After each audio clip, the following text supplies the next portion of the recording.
السلام علیکم دوستو، ایک بار پھر آپ کی خدمت میں حاضر ہوں ایک نئی حدیث پاک کے ساتھ۔ کیا آپ جانتے ہیں کہ نبی کریم صلی اللہ علیہ وسلم کی کچھ نمازیں قضا بھی ہوئیں؟ آئیے دیکھتے ہیں کہ وہ نمازیں کیوں قضا ہوئیں اور کیسے ادا کی گئیں اور وہ کون سی نمازیں تھیں۔ پہلی قضا کا واقعہ بخاری شریف میں ہے کہ حضرت جابر رضی اللہ عنہ نے روایت کیا، جس کا مفہوم ہے کہ غزوہ خندق کے موقع پر حضرت عمر رضی اللہ عنہ آئے اور کفار قریش کو برا بھلا کہنے لگے اور نبی صلی اللہ علیہ وسلم کی خدمت میں عرض کیا کہ یا رسول اللہ صلی اللہ علیہ وسلم، میں اب تک عصر نہ پڑھ سکا ہوں اور اب سورج غروب ہونے کو ہے۔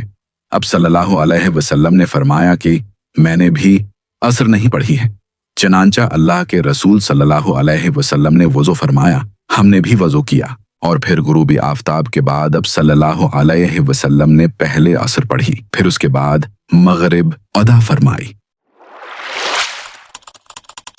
دوسری قضا کا واقعہ مسلم شریف میں حضرت ابو ہریرہ رضی اللہ عنہ سے مروی ہے، جس کا مفہوم یہ ہے کہ رسول اللہ صلی اللہ علیہ وسلم نے غزوہ خیبر سے لوٹتے ہوئے جب آرام کا وقت ہوا تو ایک جگہ پڑاؤ ڈالا اور حضرت بلال رضی اللہ عنہ سے کہا کہ تم آج کی رات ہمارا پہرا دو۔ چنانچہ حضرت بلال رضی اللہ عنہ نماز پڑھنے میں مصروف ہو گئے، جو بھی ان کے مقدر میں رہی ہو،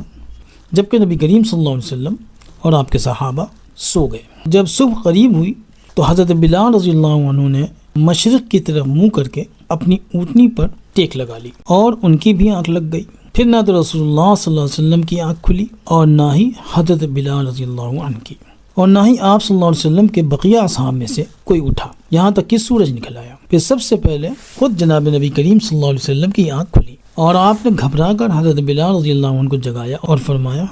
اے بلال۔ حضرت بلال رضی اللہ عنہ اٹھے اور جلدی سے کہا، اے اللہ کے رسول، میرے ماں باپ آپ پر قربان، مجھے بھی اسی ذات نے اٹھنے سے باز رکھا جس نے آپ کو باز رکھا۔ آپ صلی اللہ علیہ وسلم نے فرمایا، اپنے جانوروں کو یہاں سے نکالو، یعنی فوراً اس جگہ کو چھوڑ دو۔ صحابہ کرام رضی اللہ عنہم نے تعمیل کی اور فوراً وہاں سے نکل آئے۔ کچھ دور نکل آنے کے بعد جناب نبی کریم صلی اللہ علیہ وسلم نے وضو فرمایا اور حضرت بلال رضی اللہ عنہ کو حکم دیا کہ نماز کے لیے تکبیر کہیں۔ حضرت بلال رضی اللہ عنہ نے تکبیر کہی اور آپ صلی اللہ علیہ وسلم نے فجر کی نماز پڑھائی اور نماز سے فارغ ہو کر فرمایا، جس کی نماز فوت ہو جائے اسے چاہیے کہ یاد آتے ہی پڑھ لے، اس لیے کہ اللہ تعالیٰ فرماتا ہے کہ میری یاد کے لیے نماز قائم کرو۔ تیسری مرتبہ قضا کا واقعہ سنن نسائی میں حضرت عبداللہ بن مسعود رضی اللہ عنہ سے مروی ہے، جس کا مفہوم ہے کہ جنگ احزاب یعنی غزوہ خندق کے موقع پر مشرکین نے نبی کریم صلی اللہ علیہ وسلم کو 4 نمازوں سے روکے رکھا۔ چنانچہ آپ نے بلال رضی اللہ عنہ کو حکم دیا کہ اذان کہیں، انہوں نے اذان دی، پھر اقامت کہی تو آپ صلی اللہ علیہ وسلم نے ظہر پڑھی، پھر حضرت بلال رضی اللہ عنہ نے تکبیر کہی تو آپ صلی اللہ علیہ وسلم نے عصر پڑھی، پھر انہوں نے اقامت کہی تو آپ صلی اللہ علیہ وسلم نے مغرب پڑھی، پھر انہوں نے اقامت کہی تو آپ صلی اللہ علیہ وسلم نے عشاء پڑھی۔